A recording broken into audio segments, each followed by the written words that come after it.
Grüß, willkommen in einem Fragens video. Welcome to another exciting video, in this case episode 29 of my Star Trek The Original Series Timeline Analysis series of videos. In this video I'll discuss what we know about the Klingons. In this video I'll be covering the third alien race in more detail, or as much detail as possible, and that happens to be the Klingons. As with the Romulans, I have little useful information in the original series scripts. For example, I don't even have the name of the Klingon homeworld. As is my practice, let's look at the references in the original series scripts and attempt to create a coherent view of this enigmatic people.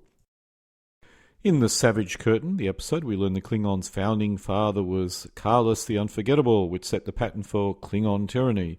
As Karlis is wearing a modern Klingon uniform, he's probably not from the dim past. As the Klingons were a stand-in for the Soviets, Karlis is probably closer to a Lenin, Stalin or Mao, who set the pattern of their respective totalitarian civilizations and unified their people and started expanding out. A good analogy would be as if Trotsky was leader of the USSR and managed to conquer the world as he wanted to do. The Klingons needed to expand into space about the same time as the Romulans and Terrans, or humans, to allow them to be an equal nation to those other two civilizations. As a result, linking Karlis to Lenin's rise in power in 1919 to 1920 could work. This gives Karlis 80 years to unify his world, and then his successors then sally out to create the Klingon Empire, retaining the tyrannical form of government Karlis created. In the episode Friday's Child, we learn the Klingon Empire is made up of conquered worlds. This does imply the Klingons do not have a colonization program, nor do they have allied planets in their area of control. In the episode Errand of Mercy, we also learn the Klingons conquer planets, which seems to be the main method they are expanding. This confirms a lack of colonization or treaty-based allies. In the episode Errand of Mercy, we discover when occupied by the Klingons, life is not much fun, possibly similar to Soviet occupation of Hungary. In the episode A Private Little War, we discover the Klingons have concepts, or the concept of governor, which I assume is of a conquered planet. Perhaps a conquered planet gets a governor.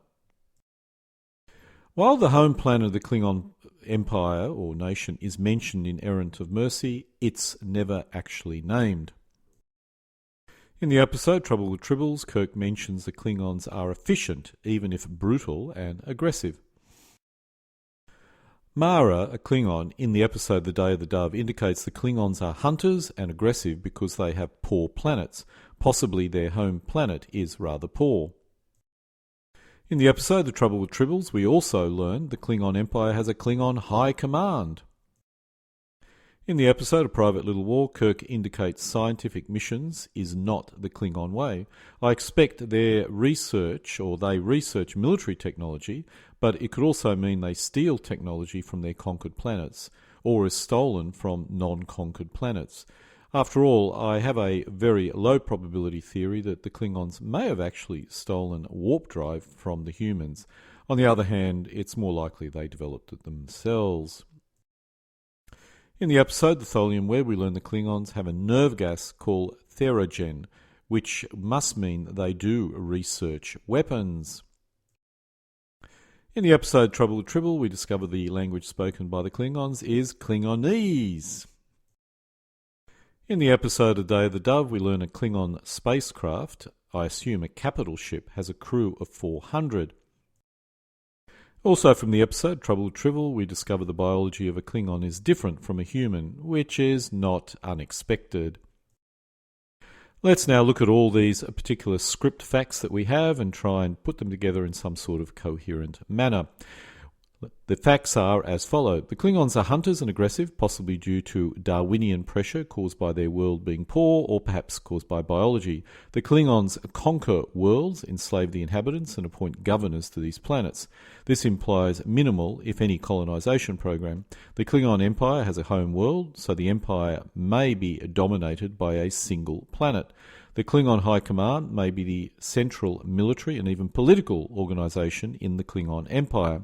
Karlis the Unforgettable, which set the pattern for Klingon tyrannies, is the pivotal character in this particular civilization. This does imply an empire or totalitarian state which is top-down, totally dominated by the Klingons and is caste-based, with the Klingons at the top. This does not appear to be a particularly nice empire or totalitarian regime.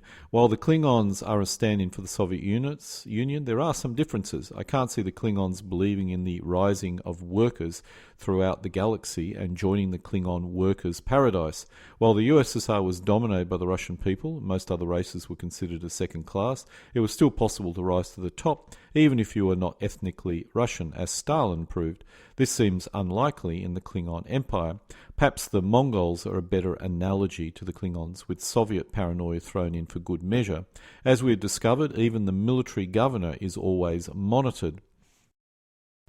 The conquest path is probably the most efficient one if you want to expand, as colonizing or a colonizing program will only provide tangible military and economic benefits in 100, if not 200 years, while having significant cost during that period.